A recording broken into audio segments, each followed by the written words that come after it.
Sorteio com simplicidade, amor de verdade, nós cuidamos dela. Daqui tiramos o nosso alimento, que dá o sustento a quem mora nela. Agricultores somos camponeses, por voz e por vezes queremos respeito. Se alimentamos toda essa gente, politicamente nós temos direito. Se alimentamos toda essa gente, politicamente nós temos direito. Temos direito a ser reconhecido, somos merecidos de dignidade. A nossa classe atravessou o tempo, gerando sustento do campo e cidade. E nessa pátria toda controvérsia, injusta inércia com sua nação, nós quer estar presente na história, e vai ser de agora a revolução. Nós quer estar presente na história, e vai ser de agora a revolução.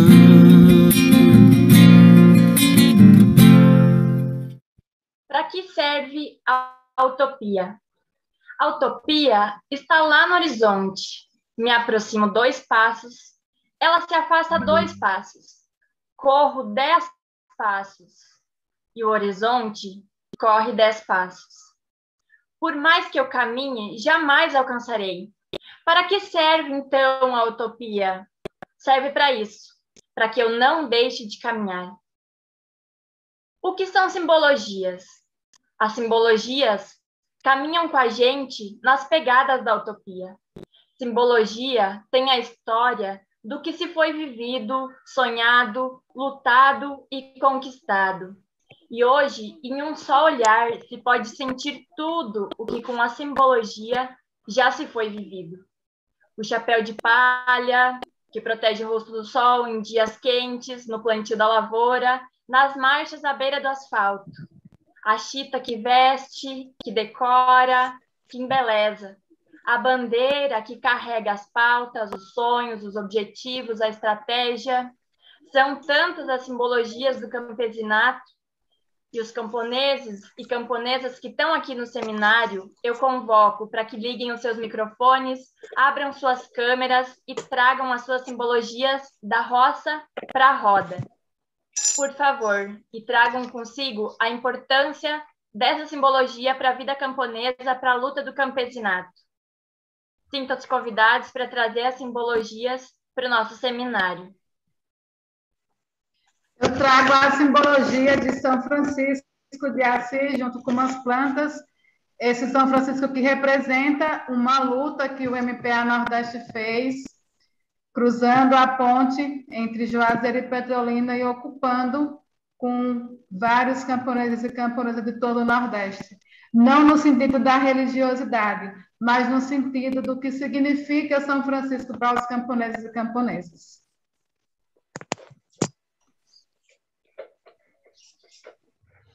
Eu peguei trago um a pouquinho de simbologia rocha. de mártires, eu trago a nossa companheira Roseli, do MST, aqui no Rio Grande do Sul, que tombou lutando e que nos deixou aquela frase tão bonita, que é melhor morrer na luta do que morrer de fome. Muito bem, Corvari. Eu trouxe aqui, fui ali roubar um pouquinho de pó de rocha. Autonomia camponesa e tecnologia para as famílias camponesas produzirem seu alimento.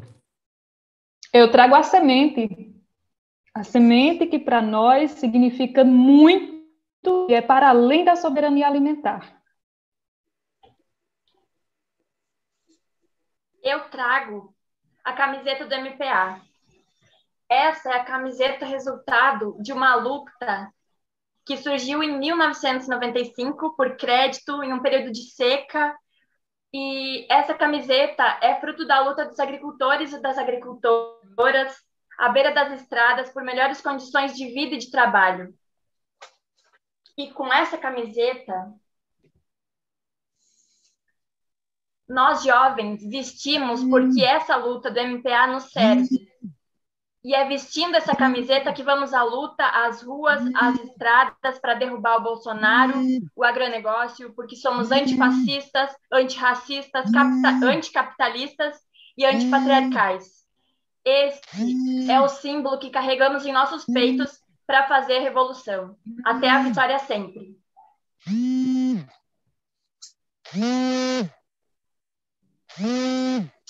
Tentando mostrar aqui a simbologia também, fiquei com inveja, né? Também o São Francisco, que é a nossa bandeira, né?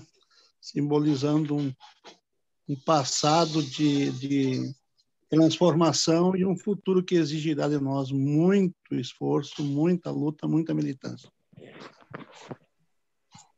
Eu trago as sementes crioulas, como patrimônio dos povos a serviço da humanidade, e o pratinho de barro como fruto do trabalho humano nessa relação direta com a natureza.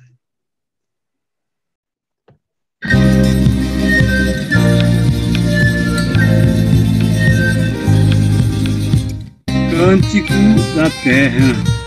Eu sou a terra, eu sou a vida. Do meu barro primeiro veio o homem, de mim veio a mulher e veio o amor. Veio a árvore, veio a fonte, vem o fruto e vem a flor. Eu sou a fonte original de toda a vida. Sou o chão que se prende à tua casa, sou a telha da coberta do teu lar, a mina constante do teu poço, a espiga generosa do teu gado, a certeza tranquila do teu esforço.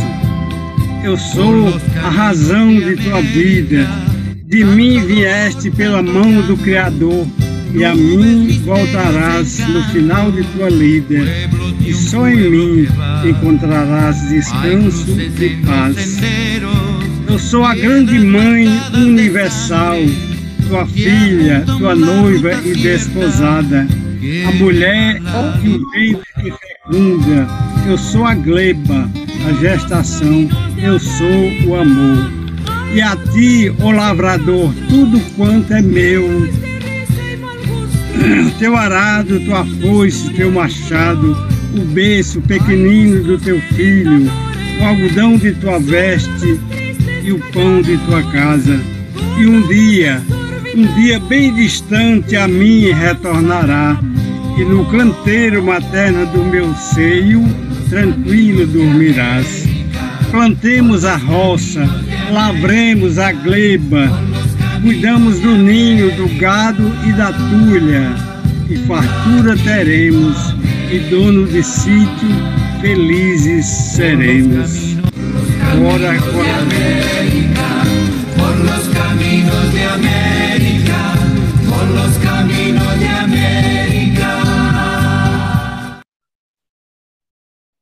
Boa tarde, gente. De novo, para todos que já se achegaram, outros que se achegaram há pouco. Estamos aí um primeiro momento, né, que para nós, né, é um momento de alimentar, né, alimentarmos a todos nós, para seguir os nossos dias, as nossas noites, as nossas manhãs, enfim. Misto dia a dia para a gente sentir também o que nós próprios construímos, né? Então, dizer que é um prazer e muita satisfação estarmos iniciando, né, o nosso seminário hoje. Estarei contribuindo aqui com a coordenação, juntamente com o Cacá. Então, eu sou Marli, sou ali do assentamento Terra Nossa, Ponto Novo, aqui na Bahia. Faço parte aí do movimento há um tempinho, 2004, por aí, contribuo aí com o coletivo de formação. E passo para o meu companheiro se apresentar aí.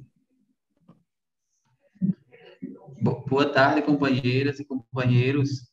Eu estava falando com o microfone fechado, imagina que vocês iam ouvir, hein? Mas então, que bom poder revê-las, todos e todos, mesmo que virtualmente, né? A nossa vontade era poder estar num momento desse, juntos, né? E fazendo essa prosa junto, essa formação tão necessária para um movimento que se propõe a construir um projeto popular, uma estratégia, né? Eu sou Claudeilton, estou aqui em Pernambuco, no sertão do estado, de onde faço a militância também do movimento dos pequenos agricultores. Então, eu e a companheira Marli vamos seguir nesse processo de coordenação. E já nesse sentido, a companheira Josi falou um pouco, mas para os companheiros e companheiras que estão aqui, que não são do movimento, sejam bem-vindos. É muito bom poder contar com essa participação de vocês, com essa preocupação e com esse interesse de participar desses ciclos de formação sobre essa temática que é tão necessária. Então, sejam bem-vindos, sintam-se todas e todos acolhidos nesse momento, né?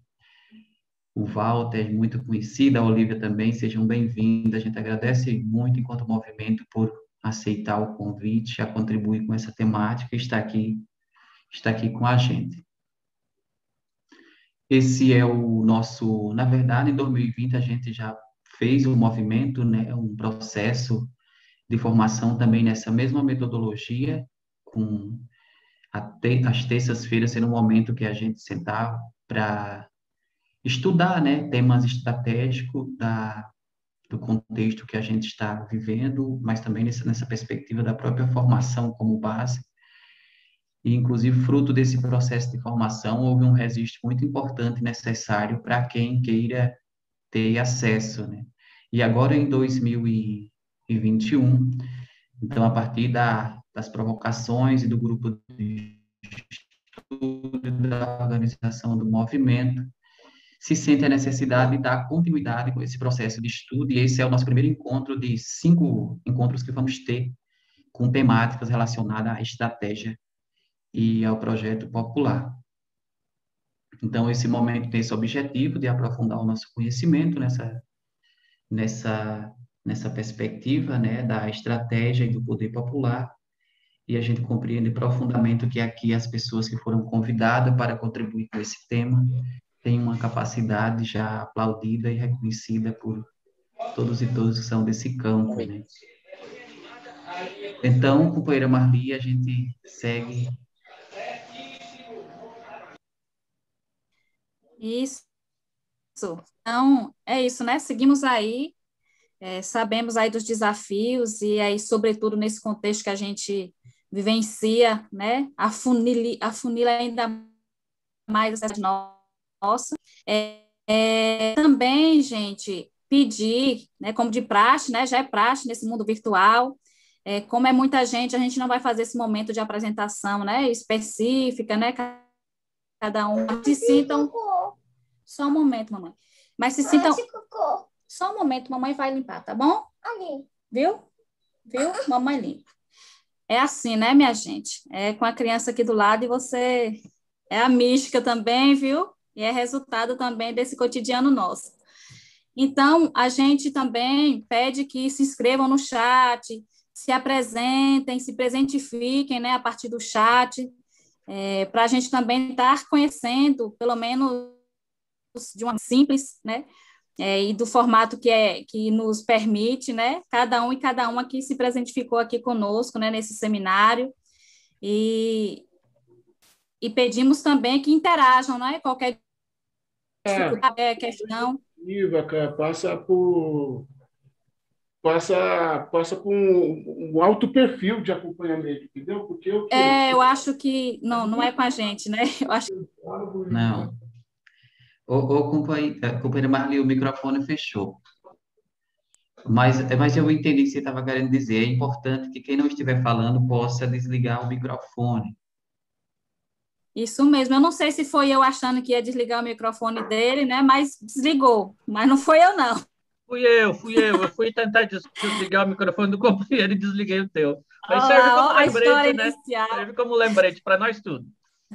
E o lembrete, gente, vamos sempre, quando não for para a gente se manifestar, tentar, né, fechar aí os microfones. E aí a gente também, né, faz essa ressalva. Nós, né, desde já agradecemos também os parceiros e parceiras que atenderam aí ao nosso chamado, né, para se somar conosco. Muitas delongas, tendo em vista aí, né, que nós temos 2 grandes pessoas maravilhosas, né, companheiros e companheiras de luta, que está para contribuir conosco nesse tema, né, gerador do projeto nacional, Projeto Popular para o Brasil, né? O debate sobre a via histórica e os processos dos ciclos, enfim. Nós tínhamos, né, com cargo que sintam-se à vontade, né? Aqui nos bastidores também nós dialogamos quem poderia falar para não fazer aqui um sorteio, mas pedimos ao Walter Sorrentino, né, para iniciar. A ideia é que a gente converse aqui, a princípio, com o Walter, uns 40 minutos, né, e posteriormente a gente já passa a palavra para a Olívia e depois a gente já abre, né, para aí as interações, desde o chat como inscrições, né? A ideia é um limite médio aí de 3 minutos por inscrições, a gente sabe que isso varia, né? Uns falam 2 segundos e outros falam 5 minutos, enfim. Vamos trabalhar com uma média, e aí a gente vai fazendo esses blocos, né, de interação, a partir aí das contribuições do companheiro e da companheira. Para quem não conhece, né, a gente apresentar um pouquinho o Walter Sorrentino. Ele é formado em medicina, né, pela Universidade de São Paulo, é especializado em pediatria e saúde pública, presidente nacional do Partido Comunista do Brasil, PCdoB, se dedica aos estudos da teoria socialista, revolucionária, marxista-leninista e à formação econômica social brasileira. A gente sabe que não é só isso, né? E sinta-se à vontade para se apresentar melhor. Então, está contigo, Walter. Fica à vontade aí conosco. Seja bem-vindo novamente. Muito obrigado, Marli. Mais uma vez, boa tarde a todas e a todos. Eu quero felicitá-los por essa iniciativa do seminário. Vocês são show nessa matéria aqui. Estou muito grato pelo convite. Muito feliz de estar com vocês, embora não presencialmente. As pessoas têm um verso que diz que felizes nós somos muito mais perigosos, né? Então é bom que a gente esteja feliz de estar junto. Quero para todas as mulheres, que é muito estimulante ver as mulheres, acho que em grande maioria aqui, na pessoa da Josi Costa, e cumprimentar todos os homens na pessoa desse valente, corajoso, coerente Frei Sérgio, que eu admiro muito. Admiro muito vocês todos. Sempre aprendo muito quando estivemos juntos, isso é muito estimulante para mim. Espero dar uma contribuição aqui dentro desse tempo estimulado, né? Estipulado. Projeto nacional e projeto popular para o Brasil. Eu já vou começar logo pelo fim. É um projeto só, não tem por que separar os dois termos. O projeto popular só pode ser um projeto nacional, o projeto nacional só pode ser sustentado por forças populares, né? Então, nós só podemos partir, sim, de situar os ciclos civilizatórios, mas numa visão panorâmica, porque os debates históricos são muito prolongados, muito densos, né? E talvez a gente perdesse muito tempo com isso, né? Foram muito complexos os debates sobre o caráter da formação econômico-social brasileira, desde os tempos da colônia, né? Há muitos livros sobre isso, eu sei que vocês estudam muito isso, mas, enfim, o mais marcante é que nós somos uma nação jovem, né? Uma nação jovem que logrou grande feito de constituir um povo uno, um grande território, um grande potencial em todos os sentidos da natureza, e um povo reconhecido como um povo singular, uma cultura muito marcante, admirada no mundo, e sempre se conheceu como o Brasil do futuro, né? Isso daqui foi alcançado com 2 ciclos, grandes ciclos civilizacionais. E foram muitos os homens e as mulheres que encarnaram o espírito da época, o espírito do tempo, e que cristalizaram, naqueles momentos determinados, certos princípios gerais que nos trouxeram, nos legaram a nação em que a gente vive, né? Quer dizer, em diversos momentos, particularmente nesses 2 ciclos civilizacionais, se formou a vontade geral do povo brasileiro, não é? Desde a primeira guerra lá de expulsão, a Guerra dos Guararapes, a expulsão dos holandeses, né? Quando houve uma autoidentidade do povo brasileiro, né? O primeiro grande ciclo foi esse processo todo que, desde a colônia, nos levou à independência, à abolição, à república, formamos um Estado Nacional precoce, em 1822, antes mesmo de termos formado uma nação, né, mais integrada e autorreconhecida, mas, enfim, tivemos grandes avanços nesse processo, né, e resultou nisso um país detentor de um território continental, um dos 5 maiores PIBs do mundo, população do mundo e territórios do mundo, a chamada segunda maior democracia eleitoral, ou seja, isso que nós temos aqui. Mas tudo começou lá, né? Esse primeiro ciclo civilizacional, onde tem que se destacar o papel de José Bonifácio e do herói Tiradentes, como símbolos, síntese de toda essa grande gesta, né? E o segundo é quando o Brasil conseguiu entrar na época moderna, né? Se industrializar, que veio com a Revolução de 30, e abrir um desenvolvimento capitalista que fecundo, intenso. O Brasil era a China do século passado, século XX, né? Que se estendeu até o fim dos anos 70. A referência maior disso foi Getúlio Vargas e Celso Furtado como ideólogo, mas muitos outros também, uma legião deles. Em geral, um projeto conservador, mas houve muitas disputas entre conservadores e progressistas. Muitos intervieram no debate da nação. Nesse momento, à esquerda tinha surgido o Partido Comunista do Brasil, em 1922. A esquerda adotou uma perspectiva estratégica de luta anti-imperialista e anti-latifundiária, que era o percurso que se imaginava possível para o socialismo no Brasil.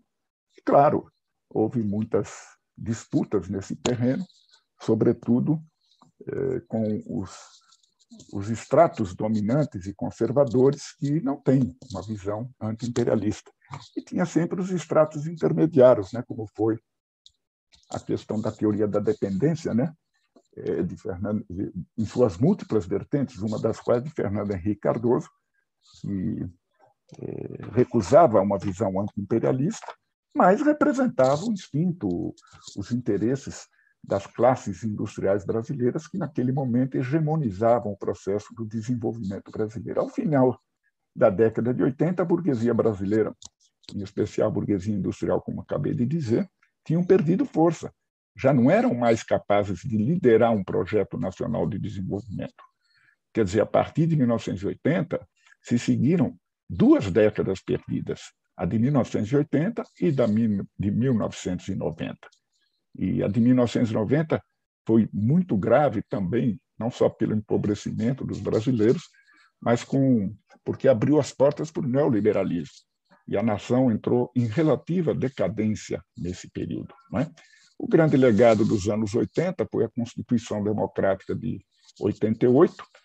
Os grandes nomes são muitos, desde os democratas e gente de esquerda na luta contra a ditadura, mas destaca-se nisso o surgimento do PT, o Partido dos Trabalhadores.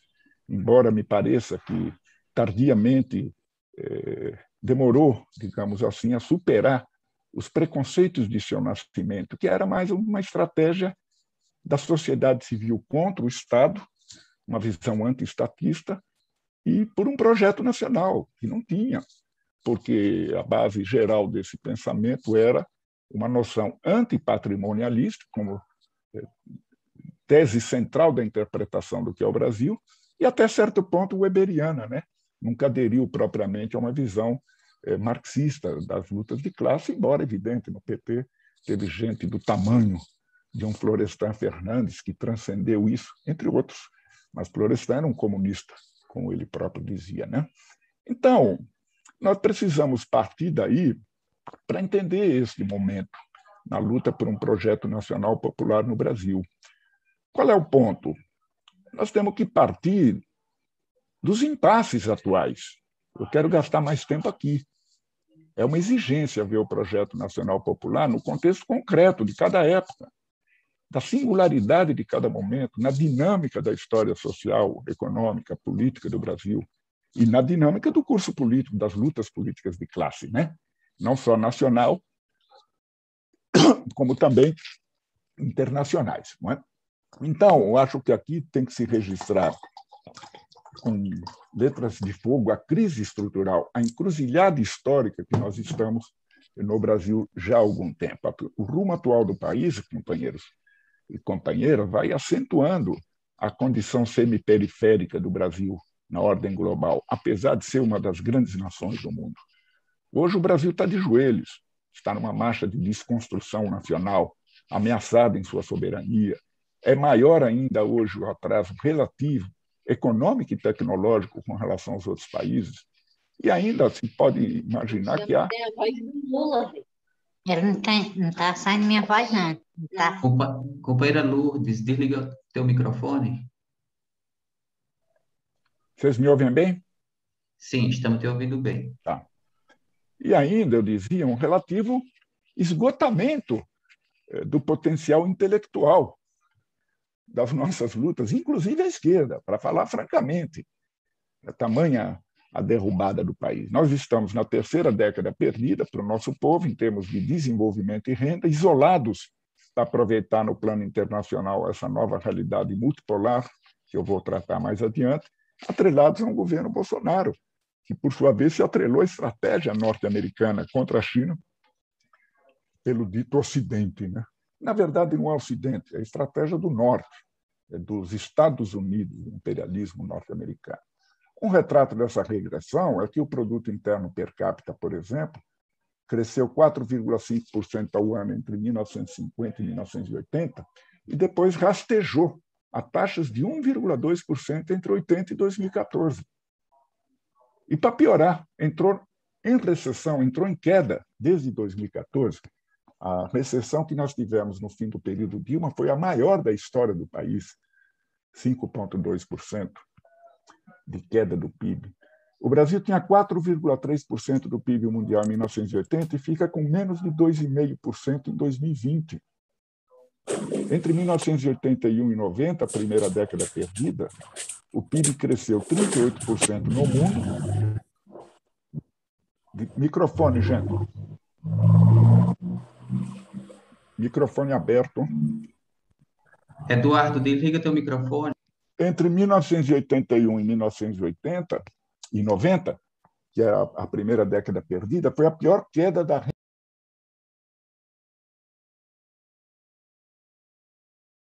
Seu microfone fechou, Walter.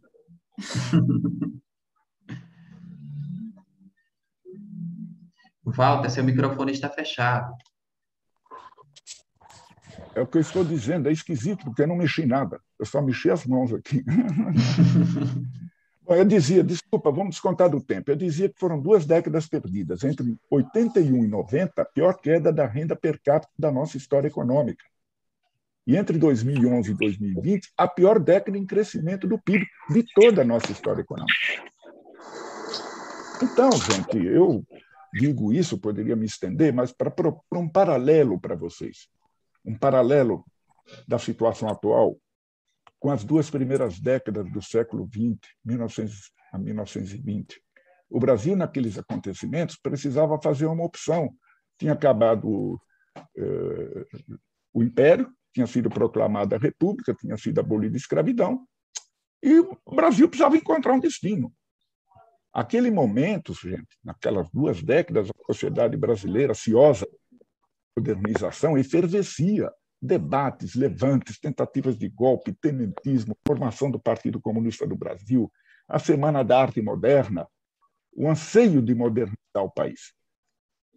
Isso conseguimos fazer para enfrentar o subdesenvolvimento. Fizemos com o movimento de 30, tendo à frente Getúlio Vargas, o grande estadista brasileiro, embora conservador. Não é? E aí começamos essa jornada. Por que eu estou dizendo isso? Porque, numa visão mais de conjunto, o que eu acho hoje é que também hoje o país precisa ser perpassado, digamos assim, por uma poderosa corrente elétrica, para a gente criar um campo magnético muito poderoso, muito forte, para unir as forças vivas da nação e abrir um novo ciclo civilizacional, com um projeto ousado, inovador. Não é o problema do cotidiano das sucessivas eleições presidenciais. O buraco é mais embaixo. É essa fase histórica que nós estamos vivendo, não é? Da busca por um terceiro ciclo civilizacional. A pergunta, voltando à realidade atual, é como chegamos a isso em tempo tão acelerado, não é mesmo? É estupendo. Nos 32 anos de nova república, com a Constituição Democrática, a partir do final da ditadura, elegeram-se 7 presidentes da República. Um renunciou e a outra recebeu impeachment. Foram 16 anos de políticas neoliberais e pouco mais de 13 anos de governos progressistas. A Constituição acabou ficando uma coxa de retalho. E nós, como já disse, estamos no curso da terceira década perdida. E quando vem a vitória da extrema-direita em 2018, aí foi o canto de cisne para as perspectivas democráticas e os interesses nacionais. Aquilo foi uma derrota estratégica, política estratégica para as forças progressistas. Mas tem uma outra pergunta que não cala. Eu não tenho a resposta. A esquerda hoje reúne energias ideais para esse terceiro ciclo civilizacional, ideais no sentido da ideia, do pensamento, da concepção, da formulação. Ela formula um programa maduro, uma estratégia e caminhos factíveis para esse grande salto? É isso que nós precisamos responder. Acho que é por isso que nós estamos fazendo, entre outras coisas, esse seminário. Eu não creio que, neste momento, reúna. Em boa medida, eu creio que foram rebaixados os debates estratégicos. A gente está vivendo de disputas eleitorais, como se fossem alternâncias de governo. Você pode ir para o norte ou pode ir para o sul. O que o norte faz é desfeito pelo que vai para o sul. Não tem unidade. Não tem caminhos maduros para apresentar à nação. Não se debatem hoje os caminhos e estratégias para dar esse passo na esquerda brasileira. Não é? Os debates são muito dominantes no plano imediato, conjuntural, programas de governo, que, na verdade, são mais plataformas para a disputa eleitoral do que propriamente programa de governo. Aquele tipo de situação. Nas plataformas arrolam 120 questões de todos os departamentos, de todas as áreas. E vai botando lá as reivindicações. Isso não vai resolver o nosso problema. Isso é parte da luta de classes do povo, a luta social, mas não vai resolver o nosso problema, não é? É claro, reivindicações populares e civis, até identitários, né? Mas o fato é que, somando isso, não dá um todo. Ok? E eu acho que não há, particularmente, não há, de forma isolada, nenhum partido que possa reunir as forças necessárias para isso isoladamente. O Brasil só mudou nesses 2 ciclos civilizacionais quando se fez a vontade geral da maioria da nação. É preciso unir grandes forças, grandes frentes populares, nacionais, democráticas, onde estejam, sim, os partidos. Mas só com essa grande força nós vamos tirar o país da crise. E nós vamos tentar abrir um novo marco civilizacional. Esse contexto, gente, é muito importante considerar que ele ocorre numa grande janela de oportunidade internacional. Por quê? Porque nós vivemos num contexto internacional muito interessante, embora perigoso para a paz, para a prosperidade das nações, do povo, mas ele nos oferece janelas de oportunidade. A que eu me refiro? É que isto não é uma análise anexa, não é um luxo, um quadro que a gente pendura na parede. A análise da realidade internacional designa diretamente ou indiretamente as condições que a gente tem para perseguir o nosso projeto estratégico. Nós analisamos a realidade internacional em função do nosso projeto estratégico. E o que são as 2 marcas centrais, digamos assim, entre muitas outras, hein? Estou dizendo que é resumo.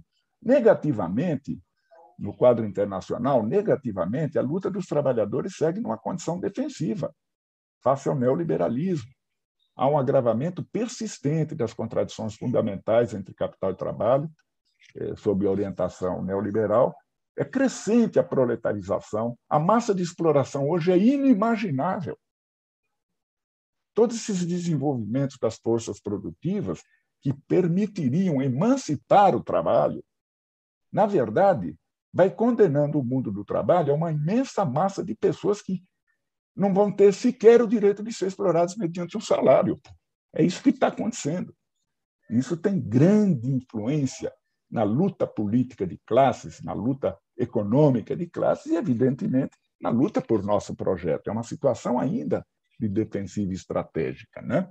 Mas, positivamente, no quadro internacional, é que no plano geopolítico, ou seja, nas relações de forças internacionais, hoje avança a transição em direção a uma realidade multipolar, que é caracterizada pela emergência de novos polos de poder, estados nacionais em busca da afirmação de seus próprios projetos, seja pela via capitalista, seja pela via socialista.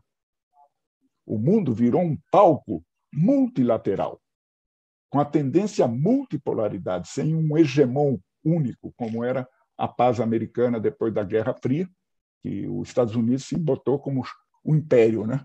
O líder de tudo. Isso durou nem 10 anos, 20 anos, não durou nem 20 anos. Então, isso é muito importante. Essa é a contradição principal do mundo hoje. Por que é importante? Porque aumenta a margem de manobra estratégica para nós retomarmos uma construção nacional no Brasil autônoma, de desenvolvimento soberano, porque a gente pode explorar as contradições em nosso proveito. Nós vamos ter mais aliados no mundo, nós vamos ser menos pressionados pelo imperialismo norte-americano como potência única, né? Então, você vai ter parceiro, vai ter a China, vai ter a Rússia, vai ter o BRICS, você pode jogar um contra o outro. Então, se a gente tiver uma bússola, souber o que quer e como perseguir, nós vamos ter uma oportunidade muito grande. É uma realidade muito interessante. É uma reserva direta da nossa estratégia aqui. Essa tendência à multipolaridade deu mais uma grande demonstração material e simbólica também, principalmente simbólica, com os eventos no Afeganistão. O Biden, com essa política externa agressiva, ele teve que fazer um recuo muito custoso e se desmoralizou, porque arrastou e depois abandonou os aliados para a guerra, os aliados europeus. E está uma maior confusão. O problema do recuo foi eles precisavam mudar o centro da estratégia do Estado norte-americano de guerra ao terror, que predominou por 20 anos desde as Torres Gêmeas, até rumo a uma guerra de novo tipo. Eu chamo essa guerra de novo tipo como uma guerra contínua e multidimensional, por todos os meios e armas, com armas de renovada letalidade, por ar, por terra, por mar, pelo espaço e pelo espaço cibernético, todos os meios. Uma guerra contínua e multilateral contra a China e pela contenção militar da Rússia. Aliás, China e Rússia aliados estratégicos entre si. Toda a geopolítica mundial hoje tem essa marca central. Isso é expressão direta do declínio do poderio da superpotência norte-americana. Então, tem uma importância estratégica para nós. Não é? E nisso, por outro lado, estratégico também é que se destaca a China, né? Que impressiona o mundo pelo desenvolvimento acelerado, seu renascimento nacional, as conquistas do socialismo com características chinesas, como eles dizem. Quer dizer, a China voltou a crescer, mesmo ao fim da pandemia. Até Biden teve que fazer essa manobra terrível, boa, né? Mas terrível. Terrível, deixa para lá. Essa manobra de romper com a ortodoxia neoliberal, financeira neoliberal. O Biden percebe que os Estados Unidos se atrasaram muito em termos econômicos, em termos tecnológicos, e vai injetar, ao longo dos próximos 10 anos, 6 trilhões de dólares. 6 trilhões de dólares, gente, é 4 PIBs do Brasil. Não é pouca coisa. Por quê? Porque é uma guerra. E eles ficaram para trás. Enquanto isso, a China é a demonstração de que há, sim, alternativas ao neoliberalismo. E elas estão sendo vitoriosas. Essas alternativas se fazem pelo papel de Estados nacionais soberanos, por projetos de afirmação nacional. Como disse, seja pela via capitalista, que todo mundo vai à luta aí, como Rússia, Índia, Turquia, Irã, seja pela via socialista, como China, Vietnã e outros, não é? Mas a China mostra que a orientação socialista é a mais consequente, porque ela está incorporando a nova dinâmica científica e tecnológica do desenvolvimento das forças produtivas, ela capitaneia isso e, ao mesmo tempo, busca assegurar o bem-estar material e espiritual, o progresso do povo chinês. Então, acho que é um alento, né, para a nova luta para o socialismo em todo o mundo, embora a gente persista numa situação ainda de defensiva estratégica das forças revolucionárias. Então, insisto muito, isso é um papel muito importante que a realidade internacional nos designa para que a gente possa abrir caminho por esse novo ciclo civilizacional do Brasil, não é? Então, como é que nós, da esquerda, as forças populares, progressistas brasileiras, vão se situar diante das exigências atuais? Eu acho que nós precisamos ver pelo lado estratégico e também pelo lado da realidade do curso político concreto, né? Primeiro, nós precisamos partir das contradições para formular o nosso projeto. As contradições que nós precisamos enfrentar e que foram forjadas ao longo da nossa formação econômica e social, não é? Que é muito singular de cada país, de cada nação. Nós tivemos uma história determinada e isso foi acumulando contradições que não foram resolvidas. Falo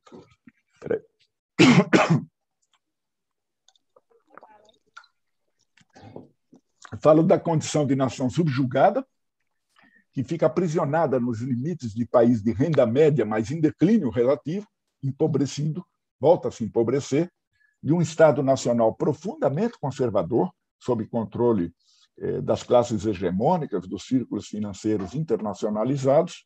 Refiro-me à defasagem da renda de trabalho em relação à renda do capital, me refiro às profundas desigualdades sociais e regionais que criam tensões no seio do povo, e me refiro que não se superam as barreiras e os limites à emancipação das mulheres, contra o racismo estrutural, e mesmo no caso da questão ambiental.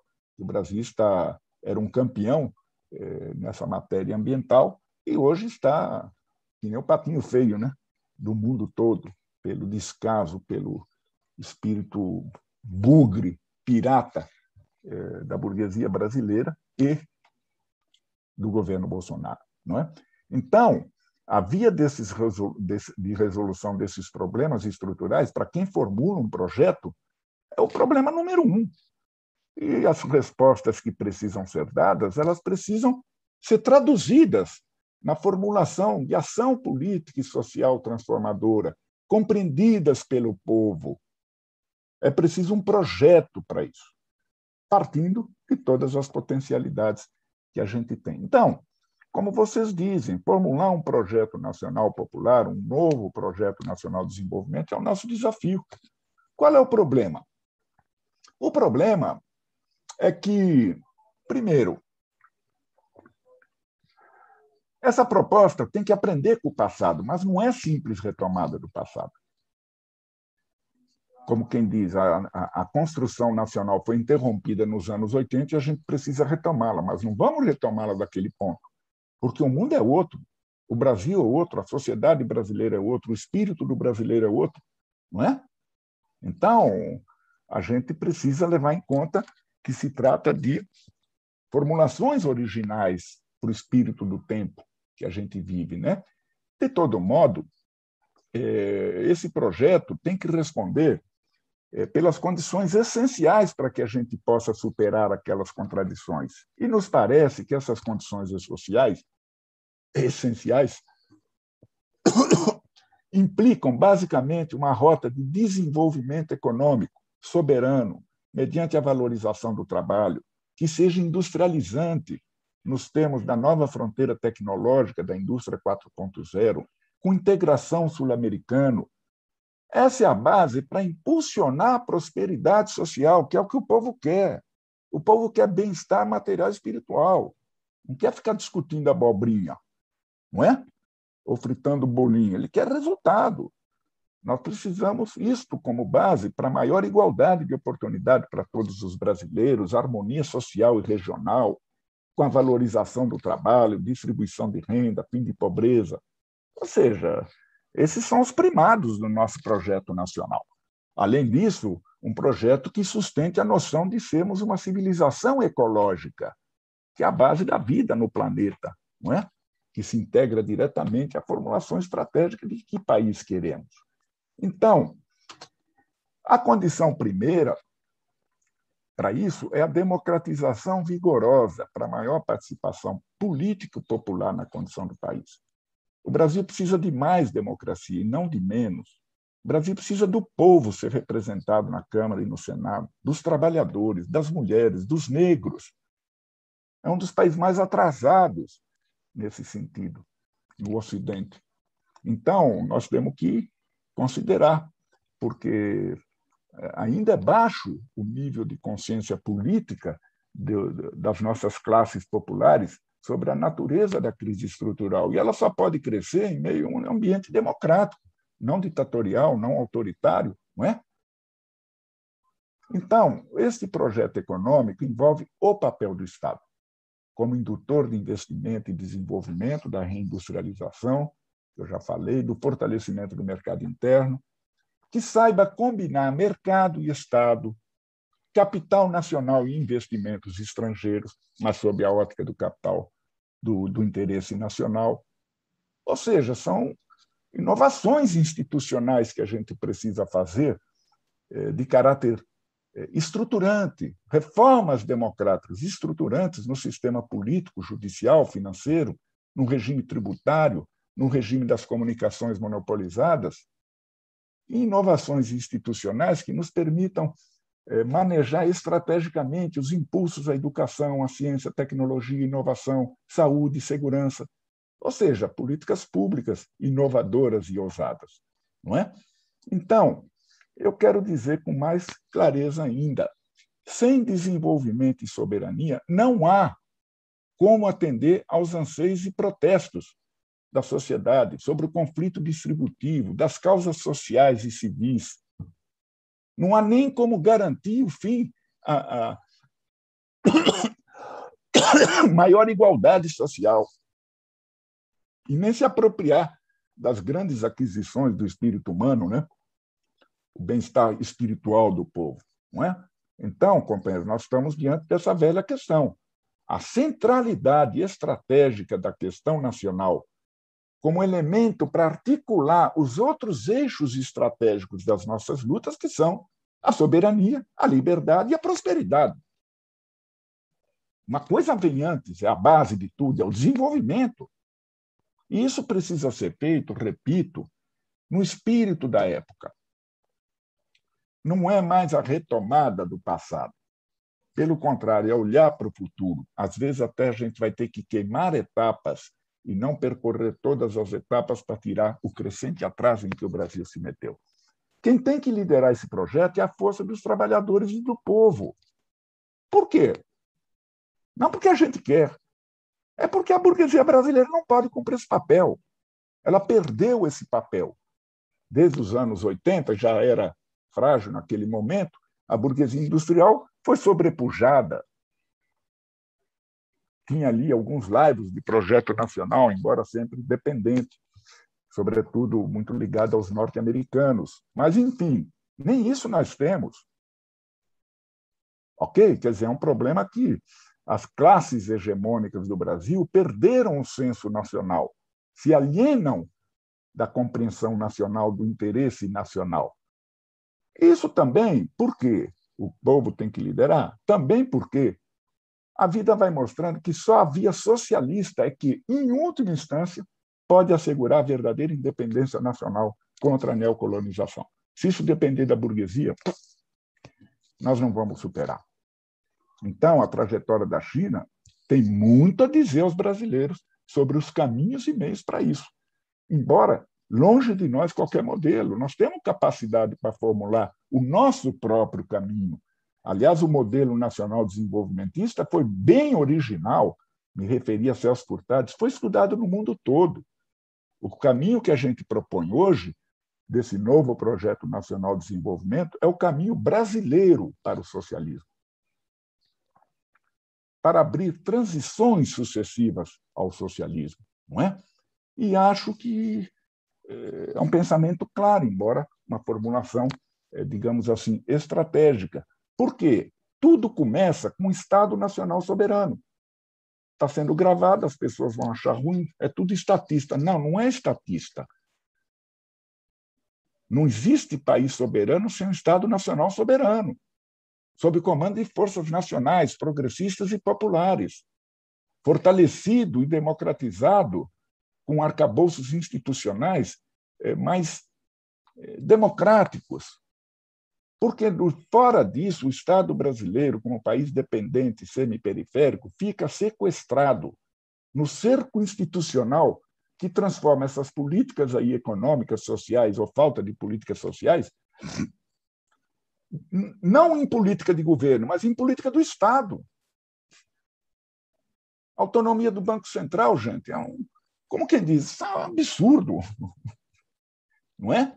Então, fora desse Estado Nacional soberano, forte, com clarividência, nós não vamos superar essa série de leis que existem hoje no Brasil contra a estratégia desenvolvimentista, porque isso se apoia, sobretudo, na força do capital financeiro.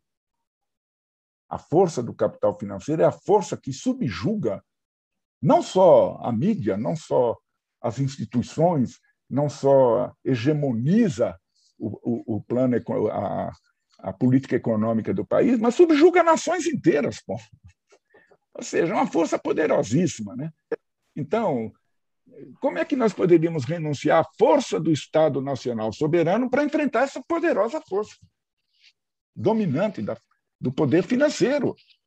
Seria uma bobeira. Vamos enfrentar isso com estilingue, só com a luta popular. Não. A luta popular conquistando o Estado Nacional, para a gente se fortalecer.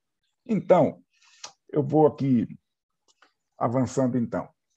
Algumas coisas que são desafiantes nessa construção do novo projeto. Tem uma coisa que é simples, mas complicada. Acho que vocês vão reconhecer. Não basta o programa. Eu li aqui todo... Peraí.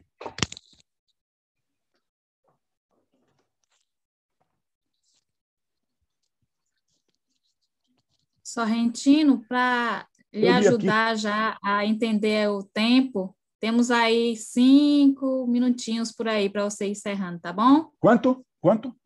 5 minutos a 10. Tá. Eu tenho o Projeto Brasil Popular aqui. O que eu quero dizer? Não basta o programa. O programa precisa demonstrar caminhos e estratégias factíveis e que tenha resultados efetivos. Porque senão não vamos ganhar a sociedade. É um bom pensamento, é um belo pensamento. E daí? Nós vamos levar um tempo de uma geração para orientar os rumos do país, companheiros. Mas é possível falar de esperanças e dar confianças ao povo, de que isso é execuível. É possível fazer.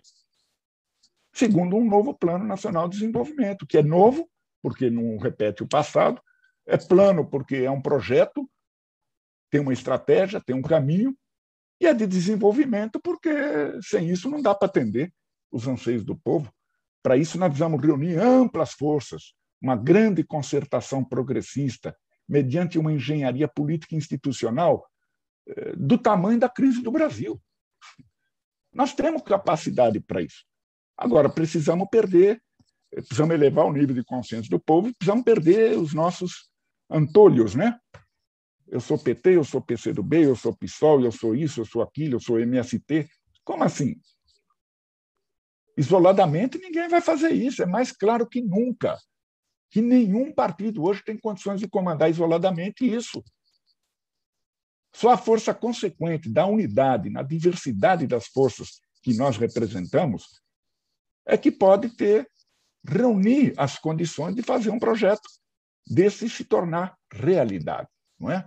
Então, as forças do patriotismo popular, a força dos anseios de liberdade, de justiça social, capaz de empolgar o povo, porque se a gente vai falar de novo projeto de Estado, de democracia, é difícil o povo entender o que resulta para ele. As coisas têm que ser muito concretas, partir do concreto. É claro que nós temos a responsabilidade de fazer as abstrações, que é a teoria, não é? Então, nós vamos reunindo, recuperando os debates permanentes da esquerda brasileira. Foi sempre esse o debate na esquerda brasileira, gente. A minha conclusão é de que aqui vai exigir muita coragem teórica e prática, inventividade, clareza. Por quê? Porque parece uma velha questão, mas não tem como fugir da centralidade da questão nacional, articulada com a questão democrática e a questão social. Se o eixo estratégico é só a questão social, nós não vamos cumprir os desígnios, gente. Por mais que a gente tenha feito com Lula presidente, não vai cumprir, tanto é que recuou tudo.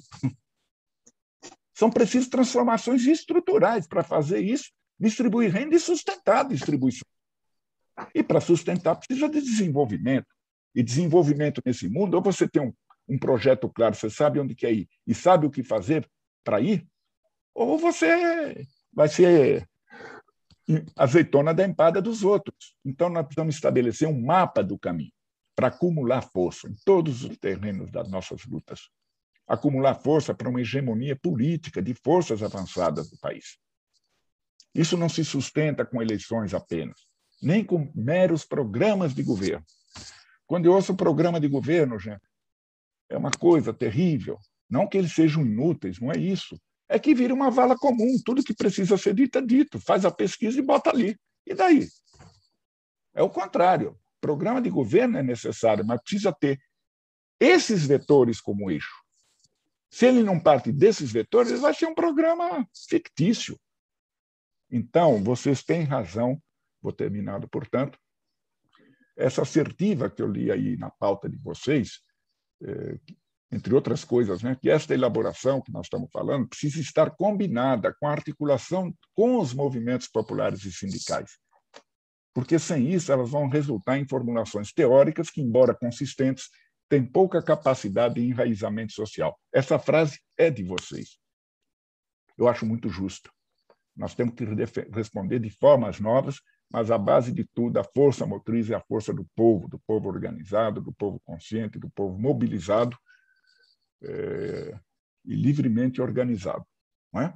Acho que esse é um problema muito importante. A última parte seria por onde começar nessa hora. Nós temos que começar do ciclo político, do curso político. Nós vivemos um curso político profundamente instável, com um bom grau de imprevisibilidade. O desfecho dessas crises pandêmica, sanitária, econômica, social e, sobretudo, crises políticas e institucionais, está incerto. Nós podemos dizer hoje que nós temos no Brasil 3 grandes blocos, o Bolsonaro, o Centro Democrático e nós da esquerda progressista. Nenhum desses blocos consegue força para impor o seu desejo aos demais. Nós estamos numa espécie de crise de hegemonia. Conjunturalmente, a situação pode ser explosiva, pode acontecer muita coisa, mas eu acho que diminui a chance do impeachment nesse momento e, paradoxalmente, pelo enfraquecimento, acho que diminui a chance de uma aventura golpista do Bolsonaro dar certo, não é? Porque as contenções democráticas são muito poderosas, né? Acho que as forças progressistas não alcançam a conexão necessária com o povão. Sinceramente, eu acho isso, para induzir saídas. Nós ainda estamos nas forças organizadas, o que não é ruim e não é errado. Começa por aí. Mas nós não temos conexão com o povo. O povo não recuperou a confiança em nós. E o povo está ressabiado. Tem medo não quer entrar em briga de político. Votou no Lula e disseram para ele que ele errou. Votou no Bolsonaro, ele está percebendo que errou também. Aí o cara fala, pô, deixa eu cair fora. Pô. É uma situação psicologicamente, psicossocialmente complicada, né? Nós precisamos, no fundo, despertar a indignação do povo. Essa situação está terrível. E cadê a indignação do povo? Cadê a indignação que teve no Chile, que teve na Argentina, que teve na Bolívia, que teve no Peru? O cara ganhou a eleição lá. Um cara que nem era da política. O Brasil está uma indignação surda, está guardada. E nós não estamos conseguindo despertá-la. Então, a nossa luta hoje, companheiros, é o seguinte: conjunturalmente, em perspectiva, o Bolsonaro se enfraquece, mas não está fora do jogo ainda. O Centro Democrático não está previamente derrotado, mesmo que esteja encalacrado com o nome e com o programa que vão falar à nação, e o Lula não é imbatível. Não vamos ser ingênuos. Então, nós temos que considerar que a crise é o governo. O governo é a crise. Enquanto esse governo estiver aí, é crise. E nós temos que contê-lo. Para conter, as saídas são políticas, não são de outro tipo. Além de despertar a indignação do povo e pôr socialmente o povo na luta, quer dizer, ampliar socialmente a nossa luta, é preciso ampliar politicamente, porque nós sozinhos não vamos derrotar Bolsonaro.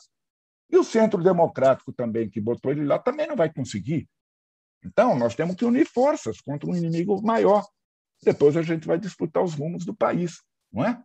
Acho que isso é muito importante. A tendência hoje é levar o projeto, essa situação crítica, até 2022. O mais provável é que isso se resolva só na eleição de 2022.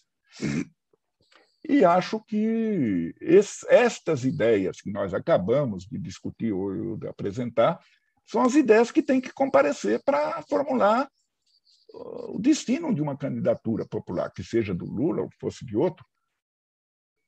Quer dizer, fazer passar aquela corrente elétrica que eu falei do século passado também no seio da esquerda. Nós precisamos ser inventivos, programas novos, ousados, inovadores, e não achar que vai repetir o que já foi feito. Não faz sentido, até porque o que foi feito foi derrotado em boa medida, não é?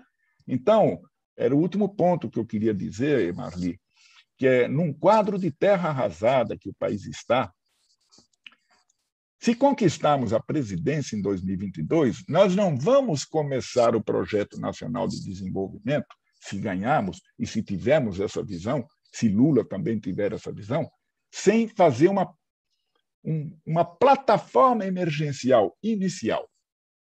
Porque é preciso recompor condições mínimas, básicas, para até retomar a construção nacional.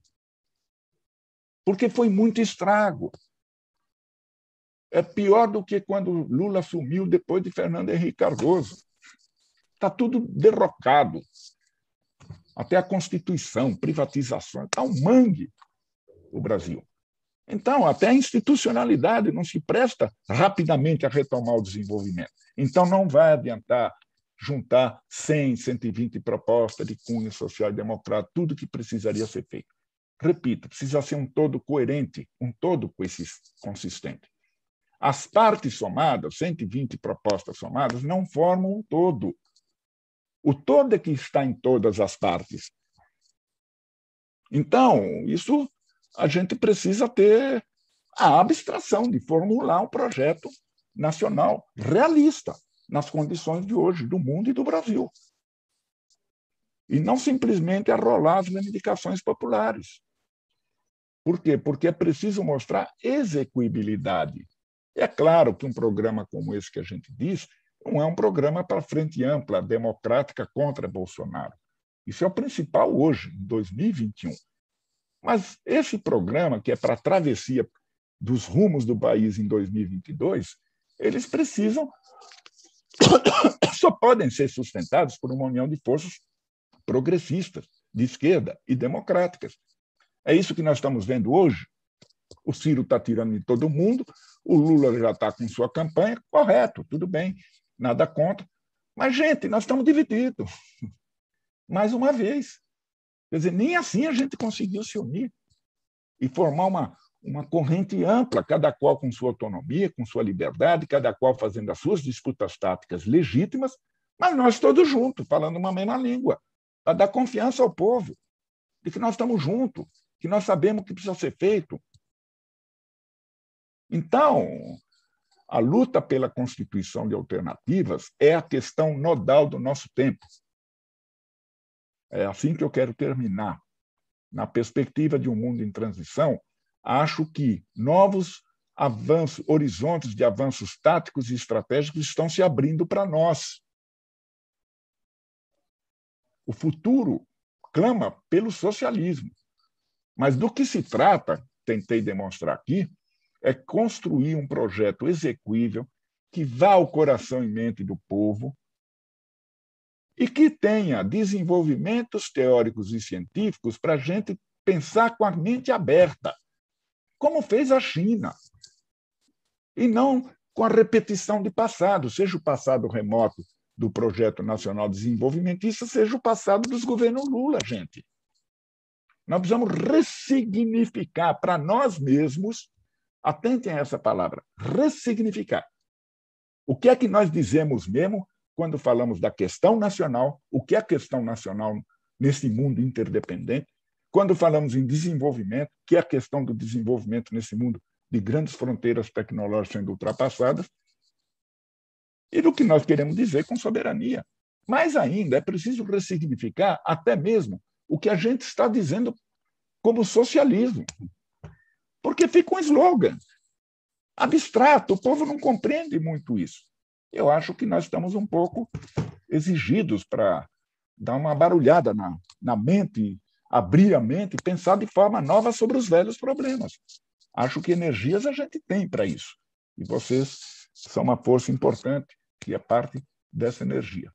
Grande abraço, gente. Desculpa tomar o tempo de vocês aí. Então, a companheira Olívia já está aqui com a gente desde o início, se sinta convidada, viu, companheira? Rapidamente, só falar um pouco do que a companheira hoje faz, né, e está sendo.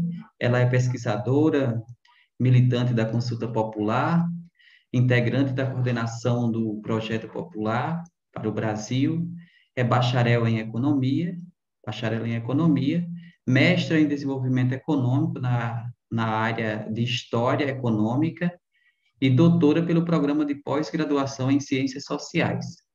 E, claro, se dedica a processos de formação junto aos movimentos populares e sindicais no Brasil. Então, companheira, seja bem-vinda. Obrigado, compa. Boa tarde às companheiras, aos companheiros. É uma satisfação muito grande estar aqui no Seminário Nacional de Assuntos Estratégicos do MPA. Eu queria felicitar pela iniciativa, o movimento, agradecer o convite em nome da Consulta Popular e dizer da alegria de compartilhar a mesa com o companheiro Walter Sorrentino, com quem a gente sempre aprende muito e é uma inspiração de militante para nós. Não é fácil falar depois do Walter, né, que já trouxe as nossas principais questões políticas, então eu vou me permitir fazer aqui um trajeto para a gente fundamentar um pouco esse encontro que o Walter já nos mostrou que tem entre o Projeto Nacional de Desenvolvimento e o Projeto Popular para o Brasil. Por que a gente está falando de socialismo quando a gente está falando no debate nacional, né? Primeiro que o Walter já deixou muito claro por que é importante refletir sobre o projeto de país nesse momento, né? A gente caracteriza esse momento em que a gente está vivendo como um momento de crise, né, e de ofensiva do imperialismo que coloca a centralidade na questão nacional. E o acirramento da crise do capitalismo contemporâneo faz com que essas tarefas de conteúdo nacional, democrático, a soberania, né, que no nosso caso são tarefas necessariamente populares, tenham centralidade na luta de classes. E a questão é essa que o Walter trouxe. As contradições da crise em si mesmas, elas não criam alternativas, né? Elas evidenciam as contradições do projeto dos nossos inimigos, que no nosso caso aqui no Brasil, é o caráter antinacional, antidemocrático, antipopular do governo Bolsonaro, né? É um verdadeiro desmonte do Brasil que está acontecendo e é por isso, né, que é preciso que as forças populares, os revolucionários, afirmem junto ao povo que tem saída, tem alternativa. É preciso a gente dizer que essa saída, né, ao contrário do que o capitalismo prega, ela não é uma saída individual, ela é uma saída necessariamente coletiva e será um novo ciclo de luta de massas que vai colocar a perspectiva de projeto de nação e perspectiva de reconstrução nacional. E quando a gente fala em luta de massas, né, que é um elemento fundamental do projeto popular, a gente se depara com uma questão de fundo do projeto popular, que é a indagação de por que, desde a nossa formação social e econômica, a gente tem um processo no Brasil vazio de um projeto nacional comprometido com o desenvolvimento do nosso povo. Então, vejam, a gente tem a tarefa de reconstruir a nação, e se a gente se perguntar, né, o que é uma nação? Vejam, essa pergunta, ela apareceu em 1882, na conferência de um sujeito chamado Ernest Renan, lá na Sorbonne, na França, né? Esse é um dos textos clássicos sobre questão nacional. E, ao contrário do que a gente pode supor, ele recusou de cara os critérios de raça, de língua, de geografia, como critérios legítimos para afirmar o que é uma nação. Ele vai dizer que a nação é uma grande solidariedade construída por sentimentos dos sacrifícios que esse povo fez e que ainda topa fazer junto. Então, ele tem uma frase que ele fala, olha, uma nação é um plebiscito de todos os dias. Né? A gente que gosta de plebiscito no nosso campo político, né? Ele traz essa ideia de nação. Tem um outro autor, que também é um texto bastante clássico sobre a questão nacional, que é o Benedict Anderson, que ele traz a ideia de que a nação é uma comunidade política imaginada como intrínseca e limitada, e ao mesmo tempo soberana. Né? Então, vejam, essa ideia de se imaginar uma comunidade, né? E que quando a gente se remete, né, a essas formulações aí da teoria política clássica sobre a nação, a gente se depara, né, com essa ideia de um desejo de viver em conjunto, né, essa aproximação que pode ser uma primeira aproximação nossa na ideia de projeto nacional. Né? Agora, essa noção, né, de projeto nacional, de nação, no capitalismo, carrega uma contradição fundamental, que é essa comunidade imaginada repousar sobre uma sociedade dividida em classes sociais antagônicas. Então, vejam, essa percepção da vida humana organizada em bases nacionais, né, que nos remete a um fundamento de dominação ideológica burguesa, né? Acontece alguma coisa que, no nosso caso, ao invés de servir apenas ao serviço de dominação ideológica da burguesia, ela é portadora também de um conteúdo revolucionário.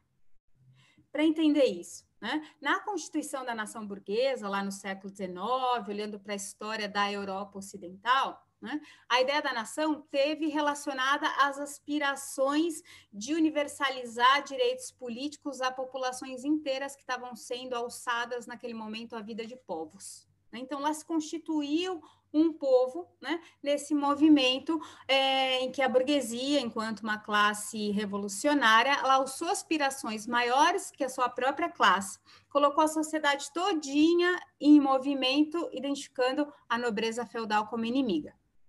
Essas aspirações que se colocavam naquele momento eram as aspirações da apropriação do território pelo povo, né, que foi sintetizada na consigna da liberdade, né, a liberdade do indivíduo num solo ético comum, e a aspiração da universalização dos direitos civis, que ficou ali na consigna da igualdade, né, que criava a ideia de todos são cidadãos, né? Uma igualdade jurídica que ocultava a desigualdade de fato no processo produtivo, onde alguns, né, os proprietários dos meios de produção, os burgueses e a classe trabalhadora, o proletariado que só tem somente a sua força de trabalho para vender. Então, vejam, essas aspirações sintetizadas nas consignas da Revolução Francesa, elas são o pano de fundo da modernidade, elas têm uma dimensão que é, ao mesmo tempo, racional e emancipatória de organização social. Né? Mas, quando a burguesia se converte de classe revolucionária em classe conservadora, porque tomou o poder e precisa conservar esse poder conquistado, né, ela abandona essa dimensão emancipadora, né, e abandona a terceira consigna, né, que ficou faltando, que é a fraternidade, aquela promessa que o capitalismo precisa prometer, mas aquela que ela não consegue cumprir.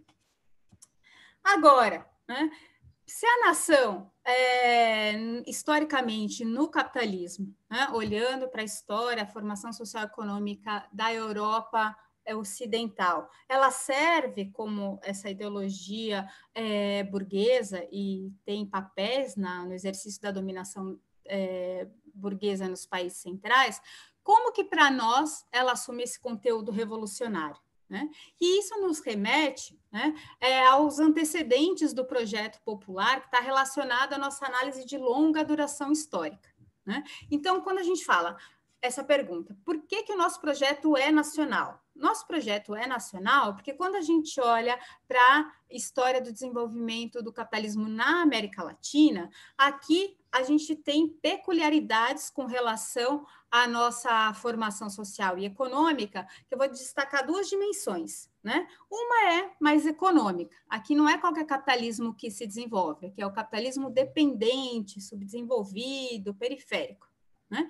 E o Estado que se desenvolve aqui, da perspectiva, então, aí mais política, né, é um Estado deformado para os próprios padrões do Estado capitalista, né, que o Florestan vai chamar de um Estado que gerou uma democracia asfixiada, né, ou essa ideia um pouco de democracia restrita quando foi equacionar a questão Estado, povo e nação. Vejam, dessa especificidade é que deriva um sentido nacional próprio, né, que vai colocar para o pensamento crítico marxista o tema da libertação nacional, que é fundamental para nossos povos, não os povos latino-americanos, o povo brasileiro, e não foi um tema colocado no marxismo original, por exemplo. Né? Então, vejam, a nossa ideia é que, ao montar o Estado, né, ao desenvolver o capitalismo que desenvolve aqui, que é o dependente, né, a gente tem um processo em que ocorre um esvaziamento na luta emancipatória, nos movimentos de independência, do sentido nacional. E aquelas tarefas, né, que não foram realizadas no nosso processo de independência, elas reaparecem transmitidas a épocas posteriores. Né? Ou seja, aquelas aspirações de liberdade, da conquista da terra, do território, né, a reforma agrária, ou da igualdade, a universalização dos direitos civis, a luta por direitos, né, elas ficam pendentes de serem realizadas e por isso que elas repercutem no povo, né, e aparecem movimentos de luta pela reforma agrária, com a possibilidade do acesso às condições de produção, a luta por universalização dos direitos. Então, vejam, a luta pela água, a luta por direitos sociais, né, são lutas populares, né, portadoras de um conteúdo nacional, porque a burguesia não realizou, industrializou sem realizar, e cabe ao povo, né, a construção dessa nação.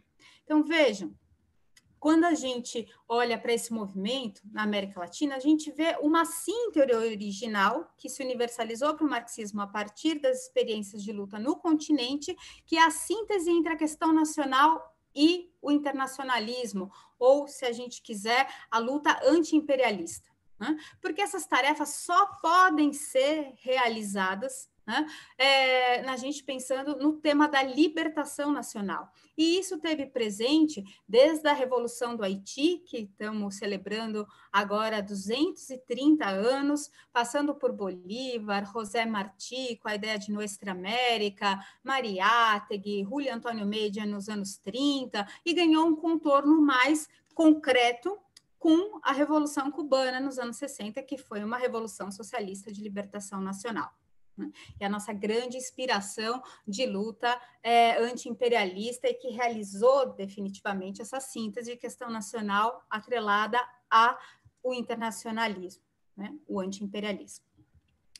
Agora, a segunda pergunta, né? A primeira foi por que é nacional? Por que é popular? Né? Por que o nosso projeto é popular, essa categoria povo? E aí essa categoria povo vai nos remeter a uma segunda síntese original dos nossos processos de luta, né?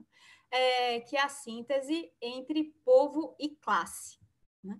Vejam, quando a gente lança a luz sobre o nosso processo de conquista e colonização, a gente compreende que nesse processo teve uma protagonista que foi a violência, né?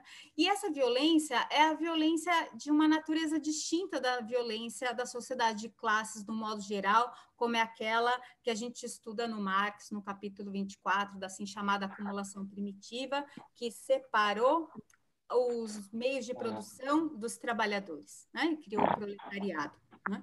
Ali o Marx já coloca, né, a violência como protagonista desse processo de formação do mercado de compra e venda de força de trabalho.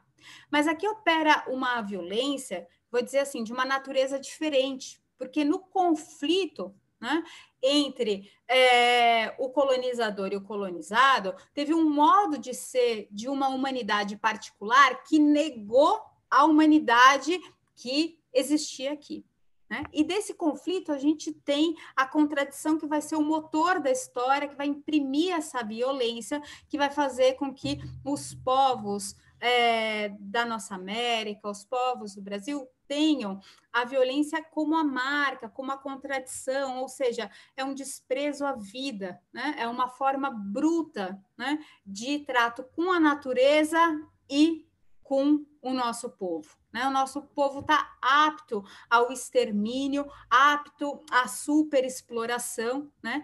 E é o que a gente vê desde a morte pela fome ou a morte pelo vírus, né? Um povo apto ao genocídio desde os povos originários, né? E isso se perpetua até hoje. Então, vejam, a gente trata-se de uma negação das sociedades nativas, uma negação da humanidade que existia aqui, né? Veja, a gente não estava apto nem a ser transformado em força de trabalho, né? Como foram os povos daquele nacionalismo, da questão, quando a gente olha para os países centrais da Europa ocidental. Aqui a gente foi negado o direito de existir enquanto povo. Então, a gente não separa a nossa luta pelo direito de existir enquanto povo da luta de classes, né? É quando o povo entra na história, mobilizado por temas de conteúdo democrático e nacional, essa participação ela é necessariamente explosiva e essa participação é necessariamente na construção de uma força social que vai levar a uma transição que supera até mesmo esses marcos do capitalismo, né? Até mesmo esse lugar que o capitalismo reservou para os nossos povos, né? De serem povos subjugados, humilhados, superexplorados. Então, vejam, o Fidel tem uma frase, né, no História Me Absolverá, que ele diz: povo, se de luta se trata, são, e aí ele vai descrevendo o povo cubano, né? Povo, se de luta se trata, é esse povo organizado como classe, entrando e assumindo as rédeas da construção nacional. Então, por isso, né, esse quase sobrenome no nosso campo, que é o popular, né? Quando a gente fala Frente Brasil Popular, Consulta Popular, Livre Popular, popular, né? Vem dessa síntese, né, entre povo e classe, a necessidade de a gente se constituir enquanto povo, afirmar nossa humanidade, não estar descolada da luta de classe e de uma transição que supere esse lugar que o capitalismo relegou para a gente. Além de nacional e popular, o nosso projeto é feminista e antirracista, né? Por que essas características? Porque quando a gente debate projeto de país, a gente está se perguntando quem é o povo brasileiro, né? Então, é esse povo que carrega em si toda a história da sua formação social e econômica, e o racismo e o patriarcado estão na essência da produção e da reprodução das relações desiguais na sociedade brasileira, né? Então, esse imbricamento, né, dessa dimensão do patriarcado e do racismo se constitui, né, o nosso povo, e colocam essas dimensões também como estratégicas para a gente pensar um projeto de país. Vejam, o projeto, né, popular, então, se a gente fosse se aproximar, né, de algumas afirmações sobre o que é o projeto popular, né? O projeto popular, ele significa, primeiramente, a entrada do povo na história da construção nacional, né? Então, nesse sentido, o projeto popular, ele é portador dessas aspirações populares de longa duração histórica e expressa a necessidade do povo desenvolver o seu real potencial, né? Ou seja, significa o povo entrar na história da construção nacional, isso significa, expressa, né, a possibilidade de um desenvolvimento nacional soberano, né, que supere essa condição de nação inacabada, né, que é a única condição que o capitalismo tem para a gente, né? E por isso, né, que o projeto popular, ele se caracteriza pela afirmação de que a política, o exercício de poder, não pode ser um privilégio, ele tem que ser um exercício de poder do povo, né? Ou seja, é o povo que é o protagonista desse processo de transformação, e por isso, né, tem essa dimensão do projeto popular, que é a construção de força social, né?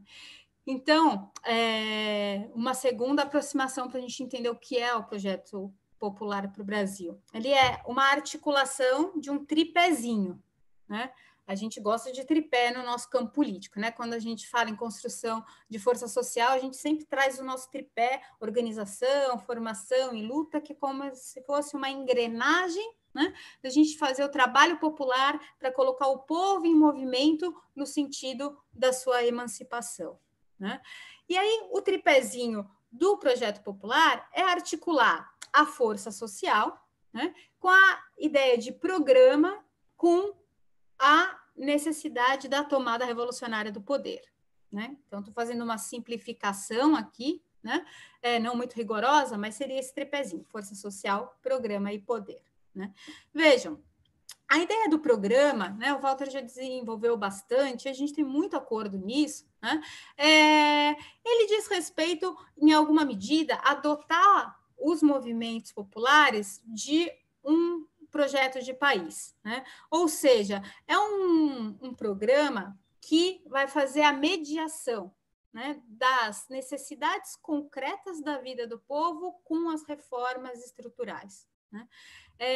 Esse exercício de elaborar programas, ele tanto melhor quanto mais inserido na vida do povo a gente está. Por isso que os movimentos populares, né, têm tanta elaboração sobre o programa, né? O MPA tem o Plano Camponês, né, a partir da experiência de luta, a experiência de organização popular do MPA, né? Então, a gente tem ali um programa. Agora, esse programa, ele não pode ser realizado isoladamente, ele não pode ser realizado no capitalismo, né? Então, o esforço em aglutinar com camponeses e camponesas em torno desse programa é a gente criar força social para uma transformação maior, né? E esses programas dos nossos movimentos, a gente tem essa preocupação que o Walter trouxe na palavra, né? Eles têm que ser execuíveis, né? Tem que ter uma estratégia que seja operacionalizada, que seja possível de realizar. Então, a gente também tem um diálogo, né, que é entre o Plano Camponês, a Reforma Agrária Popular do MST, todas as propostas programáticas, né? Estou tomando aqui o exemplo da Via Campesina, para ficar aqui mais próximo da nossa realidade, né? A gente tem propostas programáticas que a gente tem que colocar elas em conversas, a gente tem que olhar a viabilidade delas, né? Será que o plano para a soberania do MAN tem compatibilidade, viabilidade com o que a gente pensa na produção de alimentos, a ideia da energia popular do MAB tem compatibilidade com o jeito que a gente está pensando a forma de produzir alimento saudável, né? Então, tem essa dimensão do programa de tornar essas nossas propostas que vêm do processo de luta viáveis, né? Né, subordinar a uma ideia de projeto de país, né, de plano nacional, ou seja, articular, né, todas essas propostas em torno de uma estratégia de poder da classe trabalhadora, né? Então, o programa político, né, ele tem uma dimensão formadora, né, que diz respeito a ele conseguir dialogar com o nível de consciência da nossa base, da classe trabalhadora, que a gente mobiliza em torno de propostas concretas que resolvem o problema da vida do povo, né? Como o Walter disse, né? É muito difícil alguém se mobilizar para lutar pelo socialismo, pela democracia, né? Agora, para lutar por terra, por crédito, por assistência técnica da produção, por possibilidade de escoamento da produção, aí a gente consegue, né, mobilizar e organizar o povo. Então, tem essa dimensão formadora, tem uma dimensão organizadora e tem uma dimensão necessariamente da unidade, né? Vejam, essa unidade eu acho que remete a algo fundamental que o Walter trouxe, que é a unidade da esquerda, que é a esquerda conseguir colocar esse projeto como alternativa, dar voz, se colocar como referência perante ao povo, né? Essa referência, né, quando a gente fala em programa de país, a gente só acredita que a gente tem legitimidade quanto esquerda se a gente está construindo esse processo de trabalho popular que vai, né, por meio da construção de força, fazer com que esse ascenso da luta de massa seja possível, né? Ou seja, a gente não acredita que tem um ciclo de ascenso da luta de massas e aí o programa mais bem elaborado por intelectuais ou por os mais revolucionários vai ter aderência e vai conduzir esse movimento. Não, esse programa é construído no processo de forjar esse ciclo de ascenso de luta de massas, né? E aí ele ganha direcionar a direção e a possibilidade de legitimar perante esse movimento de massa nesse processo. Vejam, portanto, né, essa dimensão da construção de força própria em torno das propostas do programa é tão importante, né? A gente não adianta, como o Walter mostrou ali o caderninho do Projeto Brasil, não adianta aquelas propostas sem ter essa força social, sem ter essa camada de gordura na sociedade que banquem esse processo, né? Que formulem esse processo, que sustentam esse processo na luta política. E agora, força social e programa, essa elaboração programática, ainda estariam incompletos se a gente não tiver essa dimensão estratégica, né, do horizonte da tomada de poder político da classe trabalhadora, né? Então, a estratégia entendida como esse caminho, né, e traria aqui, inclusive, essa noção de vanguarda compartilhada, né, porque nenhuma organização da esquerda sozinha, né, tem a possibilidade de colocar essa dimensão do poder se a gente não fizer isso necessariamente com uma grande unidade entre nós, com essa atitude frentista, com essa atitude compartilhada. Vejam,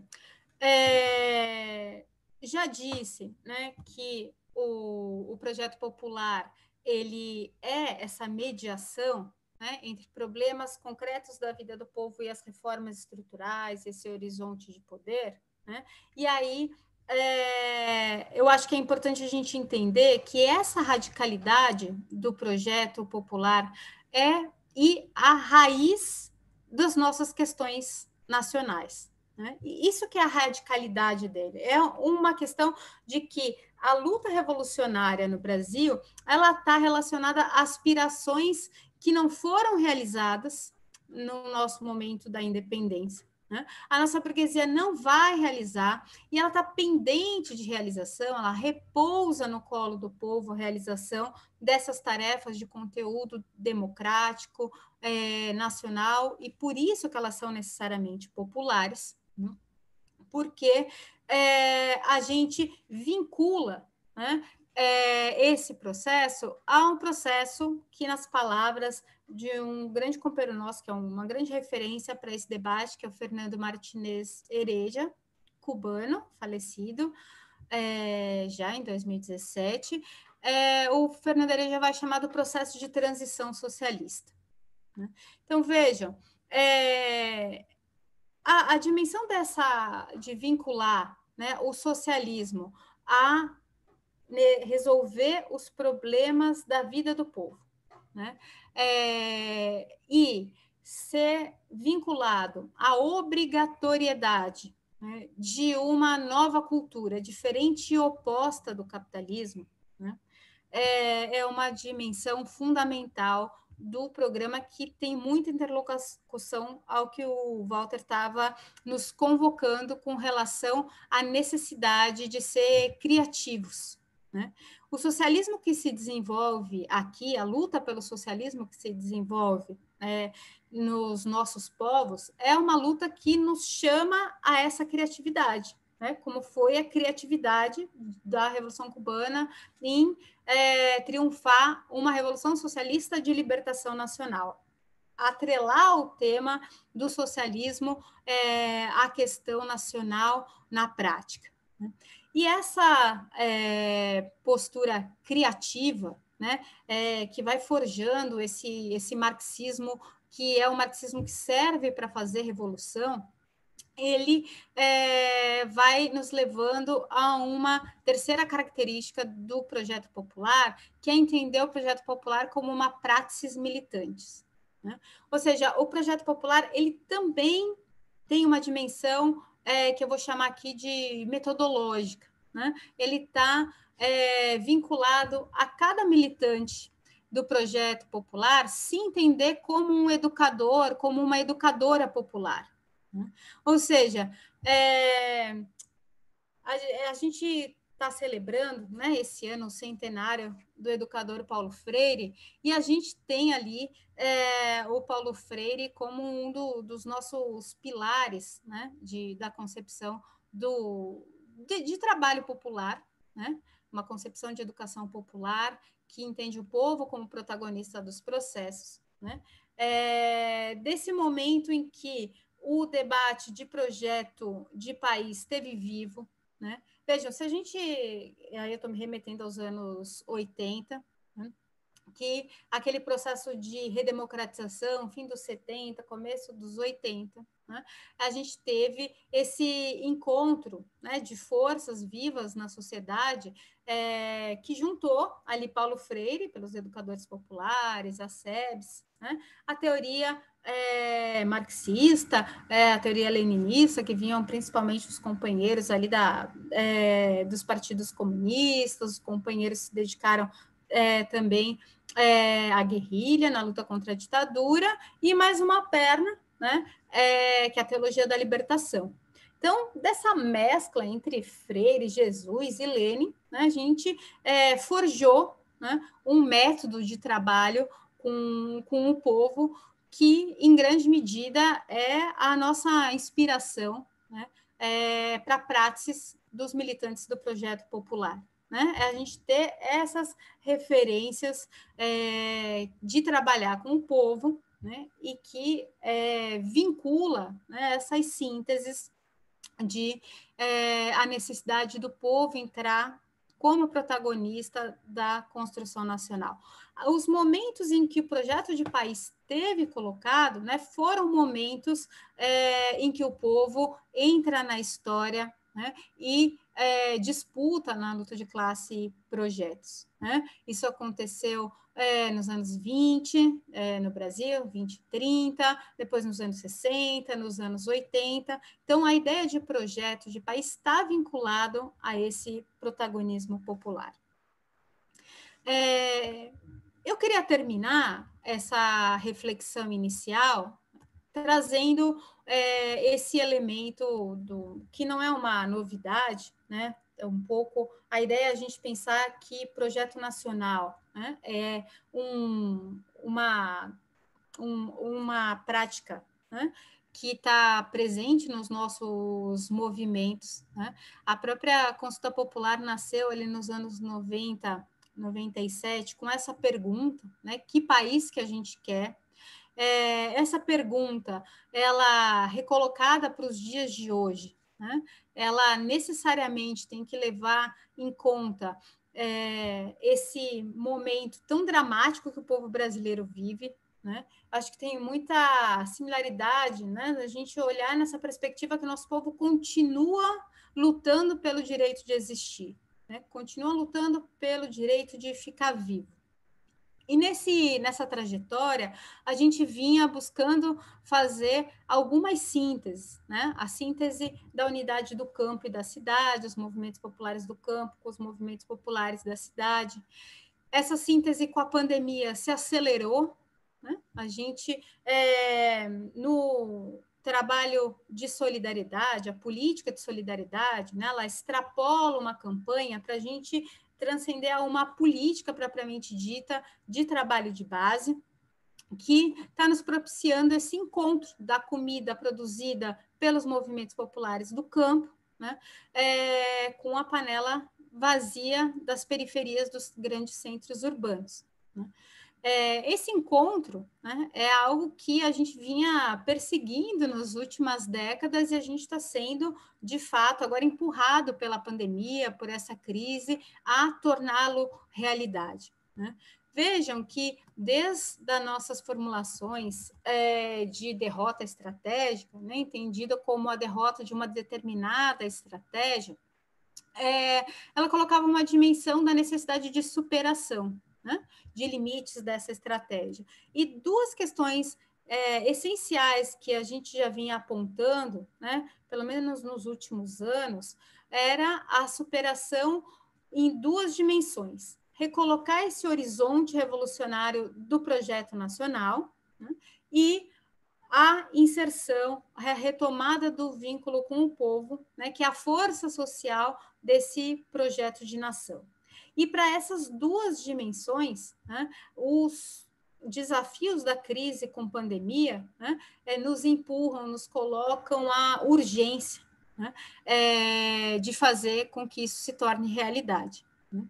A gente vem exercitando no campo político, né, talvez as experiências mais recentes tenham sido a Assembleia Popular, a seu tempo, ali em 2010, né, e agora o Projeto Brasil Popular, um exercício, né, de fazer um recolhimento, uma colheita, né, das propostas dos movimentos populares e possibilitando um diálogo com o pensamento crítico que está na sociedade, né? Seja nas universidades, o programa dos partidos, a contribuição que vem do movimento sindical, para que a gente tenha, né, esse entendimento de que o programa ele não pode ser, né, um arrolado de reivindicações, o programa ele não pode se restringir a um programa de governo, né, ele tem que apontar para essa perspectiva de projeto de país, né? E essa perspectiva de projeto de país, né, a gente está muito provocados, né, para ano que vem, com essa efeméride que a gente enfrenta ano que vem do bicentenário da independência, a gente consiga, de fato, imprimir esse caráter necessariamente revolucionário e transformador nas nossas lutas para a gente celebrar, junto ao nosso povo, o bicentenário da independência, dessa libertação que está por vir, né? Então, a gente tem tanto o bicentenário da independência, essa efeméride, essa necessidade da gente fazer essa discussão profunda sobre o nosso país, com um processo eleitoral, com a tarefa de derrotar as forças fascistizantes da nossa sociedade, de derrotar o ultraliberalismo, de derrotar o Bolsonaro, né? Então, é nesse sentido, né, que não é uma escolha nossa, mas esse processo de eleição já começou, né? E o que é mais importante, a gente construir um grande movimento político em torno dessa derrota que a gente tem que impor ao Bolsonaro nas ruas, nas urnas, né? Com esse movimento que a gente está fazendo. Vejam, duas meta-sínteses que a gente tem se colocado no campo político, né? Derrotar o Bolsonaro, o fascismo na rua e nas urnas, e vacina no braço e comida no prato, né? Parecem mensagens, né, claras para a nossa militância, mas são duas mensagens que nos convocam a olhar essas aspirações e essas tarefas na longa duração histórica, para a gente estar à altura de recolocar o debate de projetos de país num grande movimento político, né? Para que o ano que vem a gente dê conta, né, desses desafios, tanto, né, a luta institucional, que a gente vai combinar com as outras formas de luta, seguir fazendo luta de massa, seguir fazendo luta ideológica, combinar também com essa dimensão institucional, com esse horizonte, né, que carrega essa mística do bicentenário, para a gente emplacar definitivamente essa necessidade de fazer a nossa verdadeira libertação nacional. Termino com esse chamado, num câmbio desligo, com o braço estendido para o debate. Mais uma vez, Walter e Olívia, reconhecemos muito a importância da presença de vocês nesse debate. E, claro, a gente segue, não para por aqui, é isso que a companheira Josi falou, é um processo, né? E a gente tem que seguir, ele é fundamental e necessário, e nesse sentido de reforçar a importância e reconhecer o trabalho de vocês, a participação de vocês, a presença nesse processo de formação, a gente convida a companheira Marta e os companheiros de Seberi. Boa tarde, agradecer ao Walter e à companheira Olívia, e dizer que cada esforço nosso de estar se encontrando aqui é um avanço que a gente dá, né, na luta. E vou ler uma poesia que está no livro Derli Casale, O Pensamento de um Incansável Militante Camponês. Farejar. O tempo que se chama hoje exige de nós, sim, exige de nós, classe trabalhadora, farejar profundamente a realidade, suas contradições, farejar a nós mesmos, nossos significados, farejar o caminho que podemos fazer.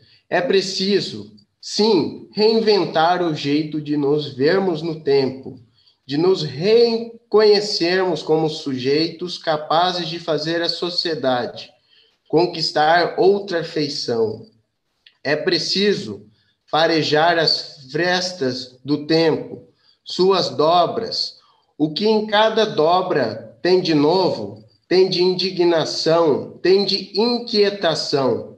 Por isso, o tempo requer de nós farejar a memória do tempo, as memórias que nos ajudam a remover de nossas relações, de nossos imaginários, de nosso jeito de ser e de pensar, os escombros que buscam manter soterrados os sentimentos de superação.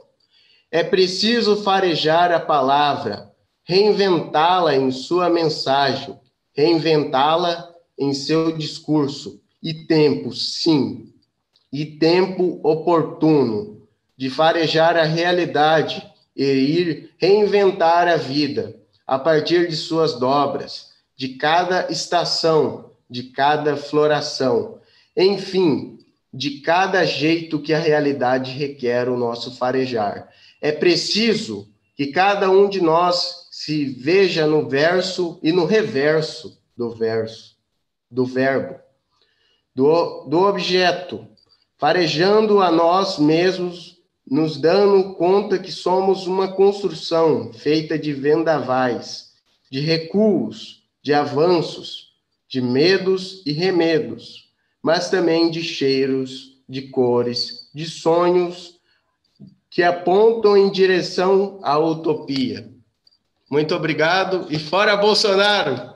De quem é isso, Frank? De quem é isso mesmo que você falou, esse poema? É o poema Farejar, que está no livro Derli Casari, O Pensamento de um Incansável Militante Camponês. Belíssimo, belíssimo.